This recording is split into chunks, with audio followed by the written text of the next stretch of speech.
Hello friends, कैसे हैं आप सब लोग। आई होप आप सब अच्छे होंगे। फ्रेंड्स, मैं आपके लिए part time, full time, government और प्राइवेट जॉब्स से रिलेटेड वीडियोज लाता हूं। तो आज भी मैं आपके लिए उसी से रिलेटेड एक वीडियोज लेके आया हूं, परंतु इसमें मैं आपके लिए कोई गवर्नमेंट जॉब्स या प्राइवेट जॉब्स नहीं बताऊंगा। मैं इसमें गवर्नमेंट के द्वारा गवर्नमेंट जॉब्स में कुछ चेंजेस किए गए हैं, उनके बारे में आपको कुछ बताऊंगा। जैसे कि सीईटी, एनआरए के थ्रू एक सीईटी एग्जाम होगा, उसके रिलेटेड मैं आपको इस वीडियो में बताऊंगा। मेरा नाम है राहुल और आप देख रहे हैं आरके प्रोडक्शन।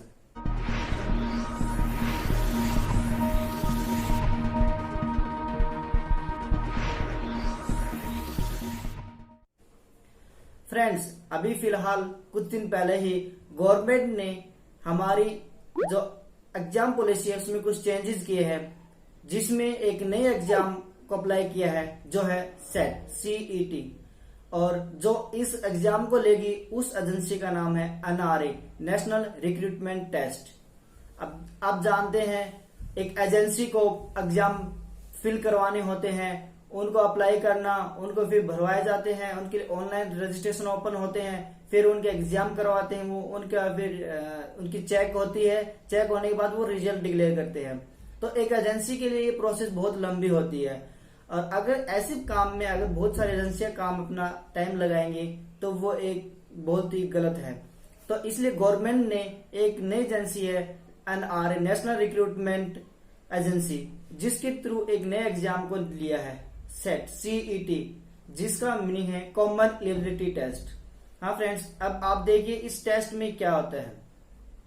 हमारे एसएससी, बैंकिंग और रेलवे ये अपनी अलग अलग एग्जाम लेते थे। जैसे बैंकिंग में होता है प्री और मेन, रेलवे में भी होता है टाई 1 और टाई 2।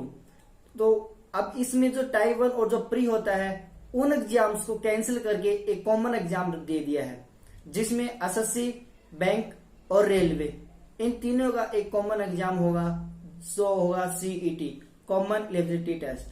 आप मान लीजिए अगर आपने इस सीईटी टेस्ट को, कॉमन एलिजिबिलिटी टेस्ट को क्लियर कर लिया है, इसमें आपने जो रैंक लिया है वो आपकी प्री के लिए ही होगी। जैसे आप देखते थे पहले एसएससी अपना एग्जाम लेती थी, जिसमें एमटीएस, पटवारी, एलडीसी के लिए अलग अलग, सीजल के लिए जो पोस्टें होती थी। उसके बाद अगर हम बात करें रेलवे की, तो उसमें आरआरबी अपने एग्जाम लेती है जी, टाई 1, टाई 2, और आईबीपीएस जो एजेंसी है आईबीपीएस वो लेती थी बैंकों से रिलेटेड। अब इन्होंने इन तीनों एजेंसियों से रिलेटेड एक नई अलग से एजेंसी दे दी, जिसे बना दिया एनआरए, नेशनल रिक्रूटमेंट एजेंसी। और जो टायर 1 और जो प्री एग्जाम होता था पीटी, उनको एक एग्जाम दे दिया, वो है सीईटी, कॉमन एलिजिबिलिटी टेस्ट। यदि आप इस एग्जाम को क्लियर करते हैं तो एसएससी, बैंकिंग और रेलवे तीनों का मानना है कि आप उनके टायर 1 और प्री एग्जाम को क्लियर कर चुके हैं। अब से कोई प्री एग्जाम या टायर 1 अलग से नहीं होगा, वो डायरेक्ट अपना मेन एग्जाम लेंगे, यानी कि रेलवे ले लेगी अपना टायर 2। तो इस एग्जाम में सबसे पहले क्या है, इसमें देखिए इसमें तीन ही एग्जाम लिए जाएंगे, एसएससी के, रेलवे के और बैंकिंग के, जिसमें टायर 1 और प्री जो एग्जाम होते हैं वो इसमें आ जाएंगे। अब कुछ लोगों का कहना है कि कब से अप्लाई होगा, 2020 से 21 से। तो देखिए 2020 तो हमारा कंप्लीट हो ही चुका है। अब जो ये अप्लाई होगा वे 2021 से शुरू होगा। इसमें तीन ही सेक्टर होंगे, एसएससी, बैंकिंग और रेलवे। इनके जो पहले प्री और ट्राई एग्जाम होते हैं वो इसी के थ्रू होंगे। उसके बाद इसमें है एग्जाम, कि ये एग्जाम कितनी बार होगा। इसको 6-6 महीने के थ्रू साल में 2 बार लिया जाएगा। 6-6 महीने में इसको 2 बार एग्जाम करवाया जाएगा। उसके बाद इसमें एक और अच्छी बात, इसमें इस एग्जाम को लाने की मेन मकसद यही था कि पहले किसी डिस्ट्रिक्ट के बंदे को किसी दूसरे डिस्ट्रिक्ट में जाना पड़ता था, दूसरे स्टेट में जाना पड़ता था एग्जाम देने के लिए। अब वैसा नहीं है। इस एग्जाम के थ्रू हमारे 1000 सेंटर बनाए जाएंगे, जो लगभग प्रत्येक डिस्ट्रिक्ट में होंगे। जो बंदा जिस डिस्ट्रिक्ट का है उसको उसी डिस्ट्रिक्ट में एग्जाम देंगे, उसको किसी बाहर जाने की जरूरत नहीं है। इसी के साथ जैसे हमारे इंडिया की संविधान में, भारतीय संविधान में बात करें तो 22 लैंग्वेज आती है, जिसमें से इन्होंने 12 लैंग्वेज में एग्जाम होंगे। पहले हिंदी और इंग्लिश होता था, अब उसके अलावा 12 लैंग्वेज होंगी। अब वो कौन कौन सी होंगी वो अभी डिसाइड नहीं हुआ है, वो डिसाइड करेंगे, उसके बाद पता चलेगा। उसके बाद इसमें जो क्वेश्चन होंगे वो ऑब्जेक्टिव टाइप क्वेश्चन होंगे, और ऑनलाइन होंगे पेपर, ये कंप्यूटर पे ऑनलाइन होगा और ऑब्जेक्टिव टाइप होगा। उसके बाद इसमें जो स्कोर होगा, इसका जो स्कोर होगा वो आपकी कट ऑफ होगी प्री की और टायर 1 की। पीटी की इसकी जो कट ऑफ है वो पीटी की ही कट ऑफ मानी जाएगी। अब मान लीजिए आपके वो एग्जाम 100 नंबर का, मान लीजिए आपके 60 नंबर आते हैं, 60% आती है या 60 नंबर आते हैं आपको, इसमें आपको इस सर्टिफिकेट मिल जाएगा कि आपने 60 नंबर गेन करे।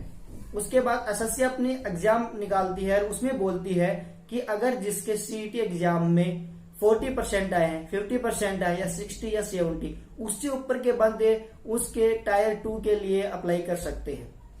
या फिर बैंकिंग बोलती है कि हमारे 70% वाले, तो 60 वाला रह जाएगा, 70 वाला क्या करेगा कि अपने वो मेंस के लिए तैयारी शुरू कर देगा और मेंस का फॉर्म अप्लाई कर देगा। अब वो एग्जाम कितने का हो अभी ये फिक्स नहीं हुआ है कुछ भी, तो वो मान लीजिए कि आपका 100 में से 60 आए हैं। अगर बैंकिंग रेलवे ने बोल दिया कि हमें 50 से अबव वाले चाहिए, तो आप रेलवे की टायर 2 में अप्लाई कर सकते हैं। आपको प्री का फॉर्म अप्लाई करने की कोई जरूरी नहीं है, आप इसको सीटी का देके उस सर्टिफिकेट के थ्रू ही मेन का एग्जाम अप्लाई कर सकते हैं। उसके बाद इसमें वैलिड जो है आपका, ये स्कोर वैलिड रहेगा, वो 3 साल के लिए रहेगा। मान लीजिए आपने एक बार एग्जाम दिया, उसमें 70% नंबर आए, आपके 70 नंबर आए, तो आप वो नंबर आपके 3 साल तक वैलिड रहेंगे। उसके थ्रू आप किसी भी एग्जाम, एसएससी, बैंकिंग या फिर रेलवे में, इनके मेन और टायर 2 के अप्लाई के लिए उस सर्टिफिकेट को लगा सकते हैं, जिसके नंबर वो ही माने जाएंगे। उसके बाद इसमें जो चांस होते हैं, वो चांस कितने मिलते हैं, इसमें अनलिमिटेड चांस है। जब तक आपकी एज है, जब तक आपकी एज रहती है तब तक आप उस एग्जाम को देते रहेंगे, सीईटी टेस्ट को, जब तक आपकी एज है। उसके बाद है सिलेबस, तो इसमें अभी सिलेबस कोई फिक्स सिलेबस नहीं है कि इसमें मेन क्या सिलेबस आएगा, किस रिलेटेड आएगा।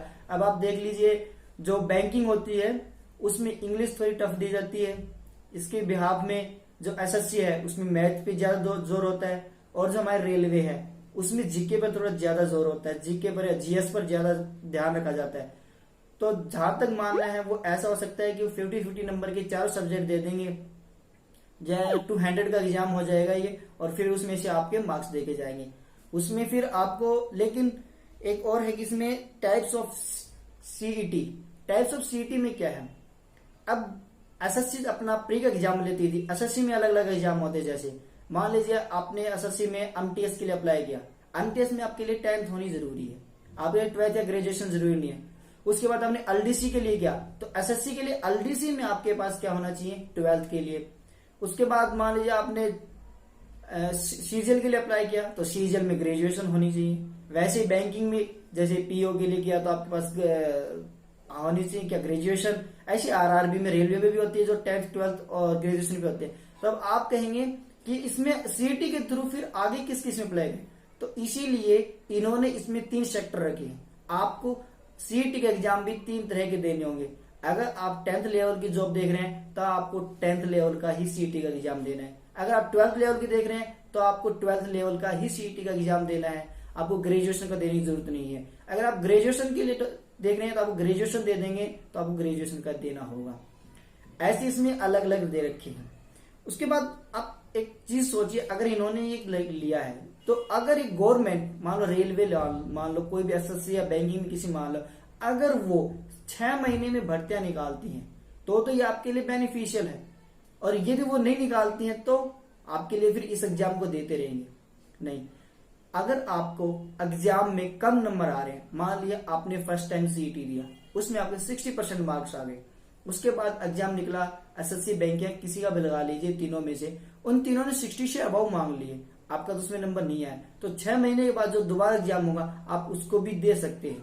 उसमें आपके इंक्रीज करके 70% मार्क्स आ गए, 100 में से 70 मार्क्स आ गए, तो आपके लिए जो फर्स्ट सर्टिफिकेट थी उसको रहने दीजिए। उसके बाद से आपके लिए दूसरी जो सर्टिफिकेट है जिसमें आपके 70% मार्क्स आए वो अप्लाई हो जाएगी। उसके बाद मान लीजिए एसएससी ने बोल दिया कि हमें 60 से ऊपर अबव चाहिए, तो उनको ले लीजिए, आप उसमें आ सकते हैं।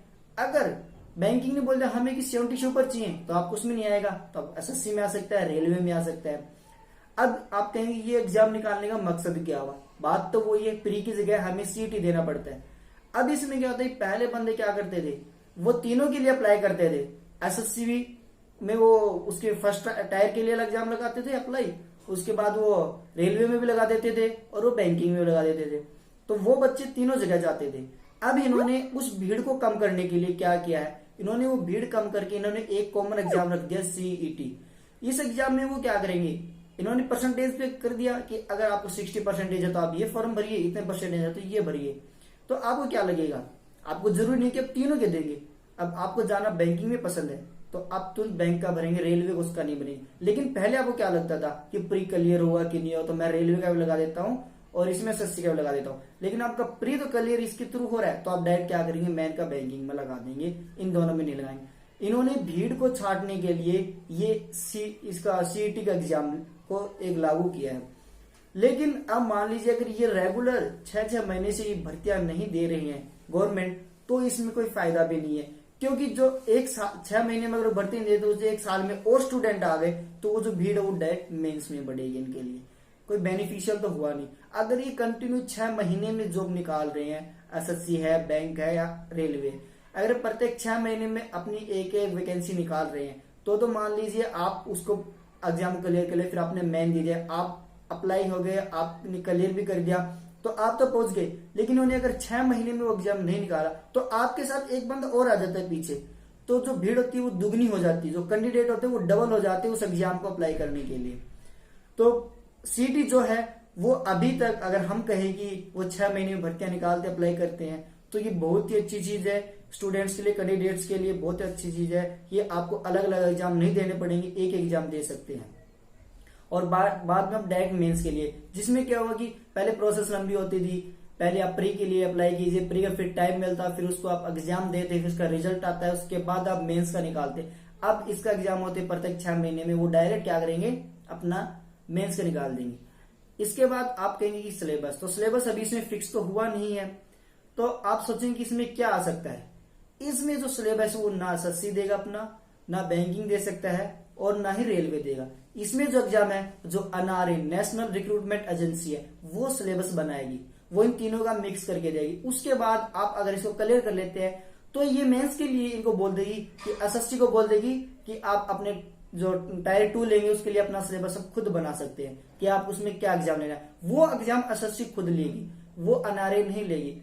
जैसे फिर रेलवे है, रेलवे में एग्जाम आरआरबी लेता है तो वो आरआरबी को बोल देगी कि हमने मेन एग्जाम प्री जो आपका था वो करवा लिया, बस आप टायर 2 के लिए अपना सिलेबस देख लीजिए आपको क्या देना है। और वो जो एग्जाम है वो फिर एनआरए नहीं लेगी, वो कौन लेगा, आरआरबी। इसी तरह बैंकिंग में, बैंकिंग के एग्जाम लेता है आईबीपीएस, तो वो आईबीपीएस को बोल देगी कि आपका प्री का तो हो गया, हमने ले लिया, अब मेंस के लिए आप अपना सिलेबस देख लीजिए, आप उसमें क्या लेंगे। तो उसमें लैंग्वेज भी किसके लिए होगी, वो लैंग्वेज उनके थ्रू होगी, एसएससी, आईबीपीएस या आरआरबी के लिए। उसमें जरूरी नहीं कि वो 12 लैंग्वेज देंगे, उसमें वो 2 ही लैंग्वेज रख सकते हैं, हिंदी और इंग्लिश, और इसमें तो 12 है। इसका अलग ही होगा एनआरए, जो सेकंड टायर जब मेंस जो होगा वो उन एजेंसियों को खुद के थ्रू छोड़ दिया कि एसएससी कैसे लेती है या आईबीपीएस और आरआरबी कैसे लेती है, वो उन पे डिपेंड करता है। वो एनआरए उसको डिसाइड नहीं करेगी। एनआरए जो है, नेशनल रिक्रूटमेंट एजेंसी जो है, वो सिर्फ और सिर्फ सीईटी कॉमन एलिजिबिलिटी टेस्ट लेगी, जिसमें वो डिक्लेयर कर देगी कि ये जो बंदा है ये एसएससी या इसके लिए एप्लीकेबल है कि नहीं है। ये अब आप मेरे को इस वीडियो में के नीचे कमेंट करके जरूर बताएं कि ये हमारे लिए अब फ्यूचर में हमारे लिए कितनी फायदेमंद है। मेरा मानना है कि अगर ये प्रत्येक 6 महीने में ये तीनों सेक्टर अपने पेंशन दे रहे हैं तो ये बहुत ही बेनिफिट होगा स्टूडेंट्स, कैंडिडेट्स के लिए। अगर ये प्रत्येक 6 महीने में नहीं दे रहे हैं तो फिर मेरे हिसाब से मैं नहीं मानता कि बेनिफिशियल होगा। आप क्या समझते हैं, प्लीज कमेंट करके मुझे बताइए। अगर वीडियो अच्छी लगी तो लाइक करें, शेयर करें, अपने फ्रेंड्स के साथ बहुत ज्यादा शेयर करें, कमेंट करके मुझे जरूर बताएं। और आप चैनल पर नए हैं तो चैनल को सब्सक्राइब करें और बेल आइकन को जरूर दबाएं। अगर आप मुझे डायरेक्ट जोड़ना चाहते हैं तो आप मेरे फेसबुक पेज, इंस्टाग्राम या ट्विटर पे जाके मुझे फॉलो कर सकते हैं, जिसके लिंक मैं डिस्क्रिप्शन में दे दूंगा, आप वहां से मुझे फॉलो कर सकते हैं। Thank you.